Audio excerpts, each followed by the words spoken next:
Hello, नमस्कार प्रस्तुतियों। देखिए, राजस्थान बीएसटीसी, पीटीटी और चतुर्थ श्रेणी कर्मचारी एग्ज़ाम 2025 की तैयारी कर रहे हैं सभी अभ्यर्थियों के लिए राजस्थान जीके के महत्वपूर्ण प्रश्न देख रहे हैं और ये प्रश्न आपको आने वाली सभी प्रतियोगी परीक्षाओं के लिए बहुत ही हेल्पफुल साबित रहेंगे। तो अगर आप उदयपुर लर्निंग क्लासेस चैनल पर पहली बार आए हैं तो चैनल को सब्सक्राइब ज़रूर कर लीजिएगा। और देखिए साथियों, ये सभी जो प्रश्न हैं इन सभी प्रश्नों के आंसर आपको साथ ही साथ कमेंट करने हैं, ठीक है? और इस क्लास के एंड में बताइएगा कि आपके इन सभी प्रश्नों में से कितने प्रश्न सही हो रहे हैं। तो देखिए साथियों, ये सभी प्रश्न बहुत ही महत्वपूर्ण हैं और एग्ज़ाम की दृष्टि से बार-बार रिपीट होने वाले क्वेश्चन हैं, ठीक है? तो एक भी प्रश्न को मिस मत करिएगा। तो देखिए आज का जो महत्वपूर्ण प्रश्न है क्वेश्चन नंबर 41। अब तक हम 40 तक के प्रश्न जो हैं पूर्व की क्लास में कंप्लीट कर चुके हैं, ठीक है? और देखिए क्वेश्चन नंबर 41 बहुत ही महत्वपूर्ण प्रश्न है। तो प्रश्न इस प्रकार है, टोक्यो पैरा ओलंपिक 2021 में अवनी लेखरा ने किस स्पर्धा में स्वर्ण पदक जीता? तो अवनी लेखरा ने स्वर्ण पदक कौन सी स्पर्धा में जीता? तो ऑप्शन 1 है भाला फेंक स्पर्धा, डिस्कस फेंक, शूटिंग और ऊंची। तो देखिए इन चारों ऑप्शन में से इस जो स्पर्धा है जिसमें अवनी लेखरा ने स्वर्ण पदक जीता था, तो ये स्पर्धा है शूटिंग, ऑप्शन सी, ठीक है? ऑप्शन सी बिल्कुल करेक्ट आंसर हो जाएगा। और देखिए साथियों, बीएसटीसी, पीटीटी और चतुर्थ श्रेणी कर्मचारी एग्जाम 2025 की तैयारी कर रहे हैं सभी अभ्यर्थियों के लिए प्रश्न वेरी वेरी इंपॉर्टेंट रहने वाले हैं। तो एक भी प्रश्न को मिस मत करिएगा। तो चलिए अगला प्रश्न, क्वेश्चन नंबर 42। तो देखिए बहुत ही महत्वपूर्ण प्रश्न आपके सामने है।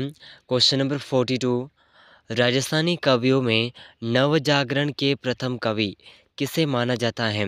और ये प्रश्न कृषि अधिकारी परीक्षा 2021 के पेपर में पूछा गया है, ठीक है? तो देखिए राजस्थानी कवियों में नवजागरण के प्रथम कवि किसे माना जाता है? तो देखिए इसका ऑप्शन 1 है सूर्यमल मिश्रण को, ऑप्शन 2 है मेघराज मुकुल को, ऑप्शन 3 है मोहनत नैणसी को, ऑप्शन 4 है पृथ्वीराज राठौड़ को। तो देखिए साथियों, इन चारों ऑप्शन में से नवजागरण के प्रथम कवि जिन्हें माना जाता है तो ये हैं ऑप्शन 1 सूर्यमल मिश्रण, ठीक है? तो ऑप्शन 1 बिल्कुल करेक्ट आंसर हो जाएगा, ठीक है साथियों? वेरी वेरी इंपॉर्टेंट क्वेश्चन है और बीएसटीसी, पीटीटी और चतुर्थ श्रेणी के लिए इन सभी प्रश्नों की जो पीडीएफ है आपको व्हाट्सएप ग्रुप पर मिल जाएगी। तो डिस्क्रिप्शन में लिंक है, वहाँ से ज्वाइन कर लीजिएगा, ठीक है? तो चलिए अगला प्रश्न, क्वेश्चन नंबर 43, बहुत ही वेरी वेरी इंपॉर्टेंट क्वेश्चन है, ठीक है? राजस्थान पर्यटन नीति 2020 कब लागू की गई? और ये प्रश्न तकनीकी शिक्षा विभाग एग्ज़ाम 2021 के पेपर में पूछा गया है। तो राजस्थान पर्यटन नीति 2020 कब लागू की गई? तो देखिए इसका ऑप्शन 1 है 9 सितंबर 2020 को, ऑप्शन 2 है 9 नवंबर 2020 को, ऑप्शन 3 है 9 अक्टूबर 2020 को, ऑप्शन 4 है 9 दिसंबर 2020 को। तो देखिए साथियों, इन चारों ऑप्शन में से इस प्रश्न का सही आंसर होगा राजस्थान पर्यटन नीति 2020 9 सितंबर 2020 को लागू की गई। तो ऑप्शन 1 बिल्कुल करेक्ट आंसर हो जाएगा, ठीक है साथियों? वेरी वेरी इंपॉर्टेंट क्वेश्चन है और बहुत ही महत्वपूर्ण प्रश्न है, इसे आप ज़रूर याद रखिएगा। तो चलिए अगला प्रश्न, क्वेश्चन नंबर 44। चलिए तो देखिए साथियों, क्वेश्चन नंबर 44 आपके सामने है, बहुत ही मोस्ट इम्पोर्टेंट क्वेश्चन।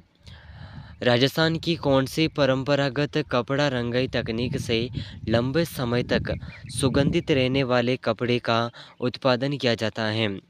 तो ऐसी कौन सी परंपरागत कपड़ा रंगाई तकनीक है जिसे लंबे समय तक सुगंधित रहने वाले कपड़े का उत्पादन किया जाता है? तो देखिए इसका ऑप्शन 1 है पोमचा, ऑप्शन 2 है सांगानेरी, ऑप्शन 3 है मल्लागिरी, ऑप्शन 4 है अमोवा। तो देखिए इन चार ऑप्शन में से वह परंपरागत कपड़ा रंगाई तकनीक जिससे लंबे समय तक सुगंधित रहने वाले कपड़े का उत्पादन किया जाता है, यह है ऑप्शन सी मलागिरी, ठीक है? तो ऑप्शन सी इस प्रश्न का बिल्कुल करेक्ट आंसर हो जाएगा, ठीक है? ज़रूरत रखिएगा, बहुत ही मोस्ट इम्पोर्टेंट क्वेश्चन है। ठीक है साथियों, तो चलिए अगला प्रश्न, क्वेश्चन नंबर 45, बहुत ही वेरी वेरी इंपॉर्टेंट क्वेश्चन है। ठीक है, और इस प्रश्न को ज़रूर याद रखिएगा।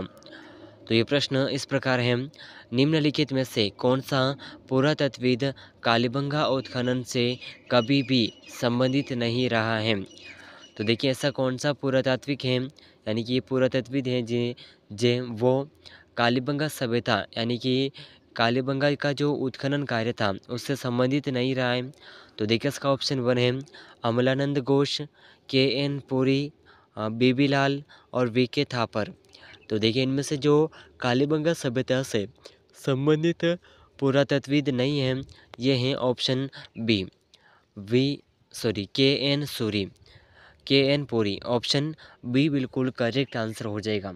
ठीक है साथियों, ज़रूर याद रखिएगा, बहुत ही वेरी वेरी इंपॉर्टेंट क्वेश्चन है। तो चलिए अगला प्रश्न, क्वेश्चन नंबर 46, बहुत ही शानदार क्वेश्चन आपके सामने है। क्वेश्चन नंबर 46, ठीक है, बहुत ही महत्वपूर्ण प्रश्न है। राधा गोविंद संगीत सार ग्रंथ की रचना निम्नलिखित में से किस शासकों द्वारा कराई गई थी। तो देखिए राधा गोविंद संगीत सार ग्रंथ की रचना कौन से शासकों द्वारा करवाई गई थी। तो देखिए इसके ऑप्शन इस प्रकार हैं। ऑप्शन 1 है सवाई प्रताप जय सिंह, ऑप्शन 2 है सवाई ईश्वर सिंह, ऑप्शन 3 है सवाई प्रताप सिंह, ऑप्शन 4 है सवाई माधव सिंह। तो देखिए साथियों इन चारों ऑप्शन में से वह शासक द्वारा जिनके द्वारा राधा गोविंद संगीत सार ग्रंथ की रचना की गई, तो ये शासक हैं ऑप्शन सी सवाई प्रताप सिंह। ठीक है, तो ऑप्शन सी इस प्रश्न का बिल्कुल करेक्ट आंसर हो जाएगा। ठीक है साथियों, ज़रूर याद रखिएगा। तो चलिए अगला महत्वपूर्ण प्रश्न, क्वेश्चन नंबर 47। तो देखिए साथियों क्वेश्चन नंबर 47 आपके सामने है और ये प्रश्न बहुत ही वेरी वेरी इंपॉर्टेंट क्वेश्चन है। ठीक है, तो अगला प्रश्न इस प्रकार है, प्रजा सेवक समाचार पत्र के संस्थापक थे। तो देखिए प्रजा सेवक समाचार पत्र के संस्थापक कौन थे। तो देखिए इसका ऑप्शन 1 है कनक मधुकर, ऑप्शन 2 है ब्रिजदयाल शर्मा, ऑप्शन 3 है देवी शंकर तिवारी, ऑप्शन 4 है अचलेश्वर प्रसाद शर्मा। तो देखिए साथियों प्रजा सेवक समाचार पत्र के संस्थापक कौन थे। तो इसका जो सही आंसर है, यह सही आंसर होगा ऑप्शन 4। ठीक है, अचलेश्वर प्रसाद शर्मा। तो ऑप्शन 4 इस प्रश्न का बिल्कुल करेक्ट आंसर हो जाएगा। ठीक है साथियों, ज़रूर याद रखिएगा, बहुत ही वेरी वेरी इंपॉर्टेंट क्वेश्चन है। तो चलिए अगला प्रश्न, क्वेश्चन नंबर 48। तो देखिए साथियों क्वेश्चन नंबर 48 आपके सामने है, सलीम सागर एंड सूरजकुंड प्रकाश तांडव अवस्थित हैं। तो देखिए सलीम सागर एवं सूरजकुंड प्रकाश तांडव कौन से जिले में अवस्थित कौन से किले में अवस्थित है। ठीक है, तो देखिए इसका ऑप्शन 1 है बाला किला अलवर में, तारागढ़ किला बूंदी में, मेहरानगढ़ किला जोधपुर में, शेरगढ़ किला बारां जिले में। तो देखिए इन चारों ऑप्शन में से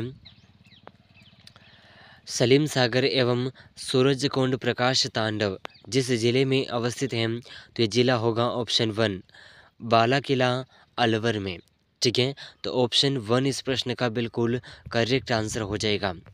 तो चलिए अगला प्रश्न है क्वेश्चन नंबर 49। तो देखिए साथियों वेरी वेरी इंपॉर्टेंट क्वेश्चन आपके सामने है, मोजम्माबाद निम्नलिखित में से किस चित्रकला का केंद्र था। तो देखिए मोजम्माबाद कौन सी चित्रकला का केंद्र था। तो देखिए इसका ऑप्शन 1 है अलवर, ऑप्शन 2 है आमेर, ऑप्शन 3 है किशनगढ़, ऑप्शन 4 है देवगढ़। तो देखिए मोजम्माबाद जिस चित्रकला का प्रसिद्ध केंद्र था, तो इसका जो सही आंसर है, ठीक है, ऑप्शन बी बिल्कुल सही आंसर हो जाएगा आमेर। ठीक है, तो ज़रूर याद रखिएगा। और चतुर्थ श्रेणी बीएसटीसी और पीटीटी एग्ज़ाम 2025 की तैयारी कर रहे हैं सभी अभ्यर्थियों के लिए प्रश्न वेरी वेरी इंपॉर्टेंट रहेंगे, तो एक भी प्रश्न को मिस मत करिएगा। ठीक है साथियों, तो चलिए अगला प्रश्न आपके सामने है क्वेश्चन नंबर 50, बहुत ही मोस्ट इम्पोर्टेंट क्वेश्चन है। ठीक है,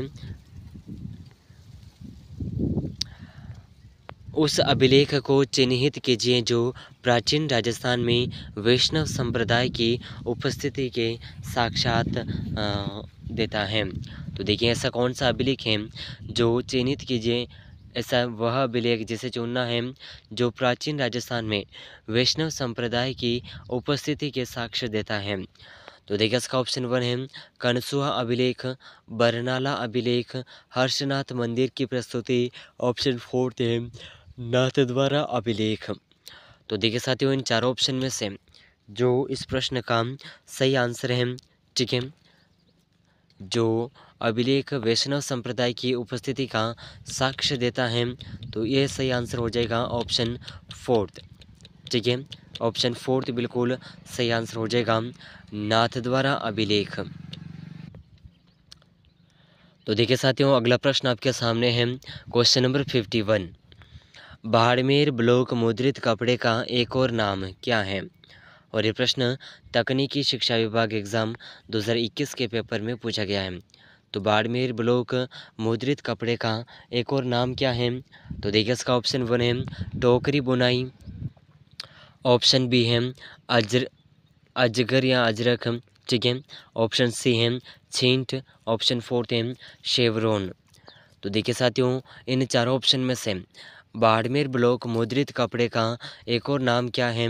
तो इन चारों ऑप्शन में से सही आंसर कौन सा है आप कमेंट ज़रूर करिएगा, ठीक है, सही आंसर कौन सा है। और देखिए ये सभी प्रश्न आपको आने वाले एग्ज़ाम बीएसटीसी, पीटीटी और चतुर्थ श्रेणी इन सभी प्रतियोगी परीक्षाओं के लिए बहुत ही हेल्पफुल साबित रहेंगे। तो चलिए अगला प्रश्न आपके सामने है, ठीक है। Question number 52। जैसलमेर में 1550 ईस्वी में वहाँ के शासक लोनकरण के समय अर्धशाका हुआ क्योंकि इसमें, तो देखिए जैसलमेर का 1550 ईस्वी में वहाँ के शासक लोनकरण सर के समय अर्धशाका हुआ, तो उसमें क्या नहीं हुआ था, ठीक है, ये इस क्वेश्चन के अंदर पूछा गया है।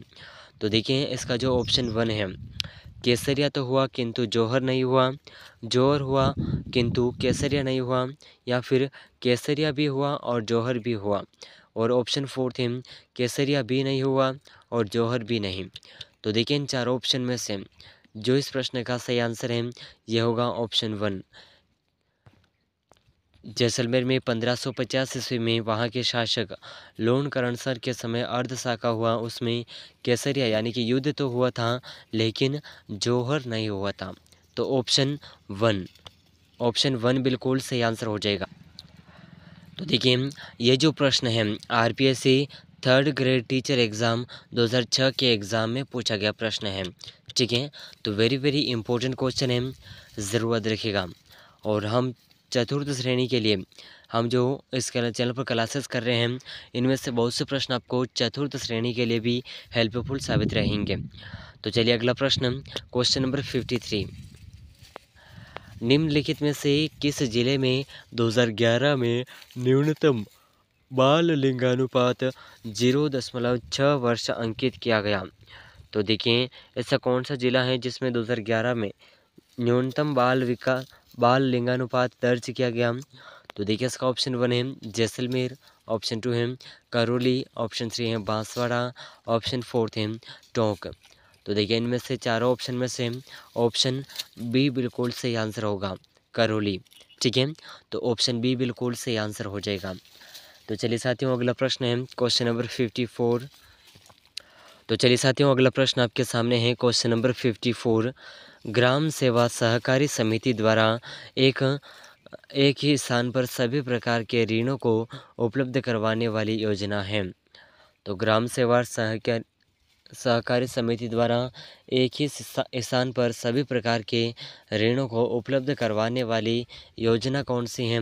और ये प्रश्न पटवारी एग्ज़ाम 2021 के पेपर में पूछा गया है। तो देखिए इसका ऑप्शन 1 है एकलव्य योजना, ऑप्शन 2 है केफ्री कार्ड योजना, ऑप्शन 3 है मांडा योजना, ऑप्शन 4 है बीनमाल योजना।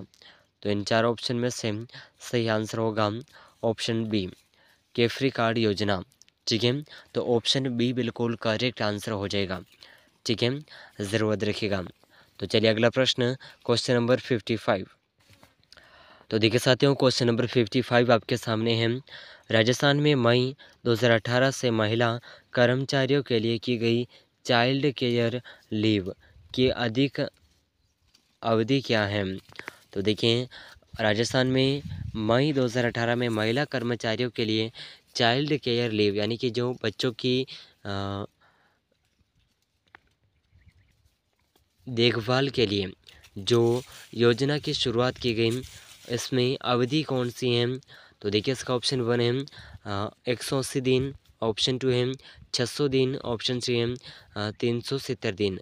तो देखिए, इन चार ऑप्शन में से जो सही आंसर है, ये सही आंसर होगा ऑप्शन 4। ठीक है, ऑप्शन 4 इस प्रश्न का सही आंसर होगा 730 दिन। तो ऑप्शन 4 बिल्कुल सही आंसर हो जाएगा। तो देखिए, ये जो प्रश्न है पीटीआई एग्ज़ाम 2018 के पेपर में पूछा गया प्रश्न है। ठीक है, तो इसे आप ज़रूरत रखिएगा। तो चलिए अगला प्रश्न, क्वेश्चन नंबर 56।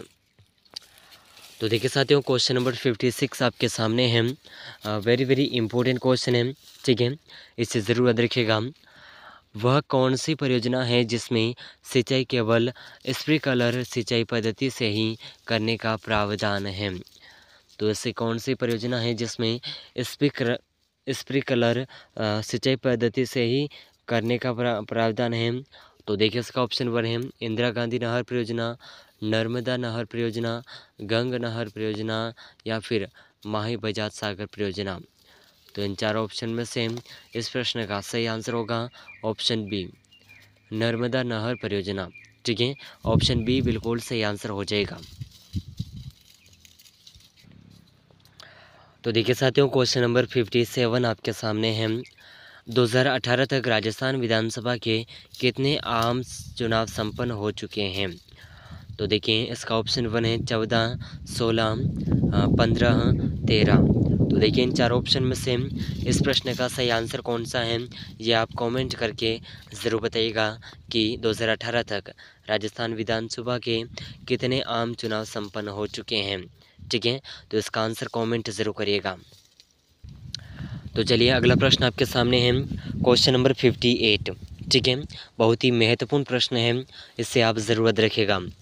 तो राजस्थान के परिवहन विभाग का आदर्श वाक्य क्या है? तो देखिए, राजस्थान परिवहन विभाग का आदर्श वाक्य कौन सा है? तो देखिए, इसका ऑप्शन 1 है चेरेवेती सुरक्षित, चेरेवेती चेरेवेती चरेवेती शीघ्रम और ऑप्शन 4 है चलंती शीघ्रम। तो देखिए, राजस्थान परिवहन विभाग का जो आदर्श वाक्य है ये है ऑप्शन बी, चरेवेती चरेवेती। इसका जो अर्थ है ये होता है चलते रहो चलते रहो। ठीक है, तो ऑप्शन बी बिल्कुल करेक्ट आंसर हो जाएगा। तो चलिए अगला प्रश्न है, क्वेश्चन नंबर 59। ठीक है, बहुत ही वेरी वेरी इंपॉर्टेंट क्वेश्चन है। राजस्थान में रीति रिवाज में आणो, ये जो आणो शब्द है इसका क्या अर्थ होता है? तो देखिए, इसका ऑप्शन 1 है कुआं पूजन, दुल्हन के परिवार द्वारा वर की बारात का डेरा देखने जाना, यहाँ पर वर्ग है तो यहाँ पर आएगा वर। ठीक है, तो इसका ऑप्शन सी है विवाह के पश्चात दुल्हन की दूसरी बार ससुराल भेजना, ऑप्शन 4 थे जल जुलने की एकादशी पूजा। तो देखिए, इन चार ऑप्शन में से आणो शब्द इसका जो सही अर्थ है ये होगा ऑप्शन सी, विवाह के पश्चात दुल्हन की दूसरी बार ससुराल भेजना। ऑप्शन सी इस प्रश्न का बिल्कुल सही आंसर हो जाएगा। ठीक है, तो चलिए अगला प्रश्न, क्वेश्चन नंबर 16। मौर्यकालीन मूर्तियों में मणिभद्र नाम से अंकित मूर्ति किस स्थान से प्राप्त हुई है? और ये प्रश्न आरएस एग्ज़ाम 2021 के पेपर में पूछा गया है। तो इसका ऑप्शन 1 है नोहाग्राम, बेसनगर, परखम, जिंग का नगरा। तो इन चार ऑप्शन में से इस प्रश्न का सही आंसर होगा मौर्यकालीन मूर्तियों में मणिभद्र नाम से अंकित मूर्ति परखम नामक स्थान से प्राप्त हुई है। तो ऑप्शन सी बिल्कुल करेक्ट आंसर हो जाएगा। ठीक है, ज़रूरत रखिएगा। तो देखिए साथियों, इस क्लास में अब तक जो हमने इन प्रश्नों की श्रृंखला में क्वेश्चन किए हैं ये टोटल प्रश्न हो रहे हैं 60। ठीक है, यानी कि 60 प्रश्न टोटल हो रहे हैं। और इस क्लास के अंदर हमने 20 महत्वपूर्ण प्रश्नों को कवर किया है। कितने? 20 महत्वपूर्ण प्रश्नों को कवर किया है। तो अब तक हम 3 क्लासेस कवर कर चुके हैं, जिसमें 20-20 प्रश्नों की आगे क्लास हैं, ठीक है। तो इन तीनों क्लासों में से आपके कितने प्रश्न सही हो रहे हैं, कमेंट करके ज़रूर बताइएगा। और देखिए साथियों, इस चैनल पर करवाई जा रही सभी महत्वपूर्ण प्रश्नों की क्लासेज बीएसटीसी, पीटीटी और चतुर्थ श्रेणी, इन सभी प्रतियोगी परीक्षाओं के लिए बहुत ही महत्वपूर्ण प्रश्नों की क्लासेस हैं, ठीक है। तो इन सभी प्रश्नों को एक बार ज़रूर देखिएगा और इन सभी प्रश्नों में से आपके कितने प्रश्न सही हुए हैं, कमेंट करके ज़रूर बताइएगा। तो देखिए साथियों, अगर आप उदयपुर लर्निंग क्लासेस चैनल पर पहली बार आए हैं तो चैनल को सब्सक्राइब ज़रूर कर लीजिएगा। और इन सभी प्रश्नों की पीडीएफ आपको व्हाट्सएप ग्रुप पर मिल जाएगी, तो डिस्क्रिप्शन में लिंक है, ज्वाइन ज़रूर कर लीजिएगा। तो मिलते हैं अगले महत्वपूर्ण प्रश्नों के साथ में, तब तक के लिए जय हिंद, जय भारत।